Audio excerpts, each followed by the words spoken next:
Indian ഓഹരി വിപണിയിൽ ചരിത്രം കുറിച്ച് ചെറുകിട നിക്ഷേപകർ.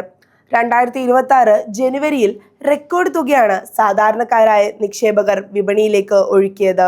NSE പുറത്തുവിട്ട ഏറ്റവും പുതിയ റിപ്പോർട്ട് പ്രകാരം 16,944 കോടി രൂപയുടെ വൻ നിക്ഷേപമാണ് ഒറ്റ മാസം കൊണ്ട് വിപണിയിലെത്തിയത്. കഴിഞ്ഞ 14 മാസത്തിനിടയിലെ ഏറ്റവും ഉയർന്ന നിക്ഷേപമാണിത്. 2024 ഒക്ടോബറിന് ശേഷം ഇത്രയും വലിയൊരു തുക ചെറുകിട നിക്ഷേപകരിൽ നിന്ന് വിപണിയിലേക്ക് എത്തുന്നത് ഇതാദ്യമാണ്.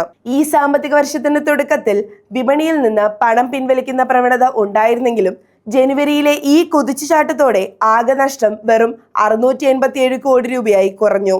അതായത് നിക്ഷേപകരുടെ വരവും ചെലവും ഏകദേശം തുല്യമായ അവസ്ഥയിലേക്ക് എത്തിയിരിക്കുന്നു. നിലവിലുള്ള ഓഹരികൾ മാത്രമല്ല, IPO പോലെയുള്ള പുതിയ ഓഹരികളിലും നിക്ഷേപകർ അതീവ താല്പര്യമാണ് കാണിക്കുന്നത്. IPO നിക്ഷേപം കൂടെ ചേർത്താൽ ഈ സാമ്പത്തിക വർഷം ഇതുവരെ 40,685 കോടി രൂപയാണ് സാധാരണക്കാർ വിപണിയിലേക്ക് നിക്ഷേപിച്ചത്. കഴിഞ്ഞ വർഷത്തെ 1.59 ലക്ഷം കോടിയുടെ റെക്കോർഡ് നിക്ഷേപവുമായി താരതമ്യം ചെയ്യുമ്പോൾ ഈ വർഷം നിക്ഷേപകർ അല്പം കൂടെ ജാഗ്രത പാലിക്കേണ്ടതുണ്ടെങ്കിലും ജനുവരിയിലെ ഈ തിരിച്ചുവരവ് വിപണിയിൽ വലിയ ആത്മവിശ്വാസമാണ് നൽകുന്നത്.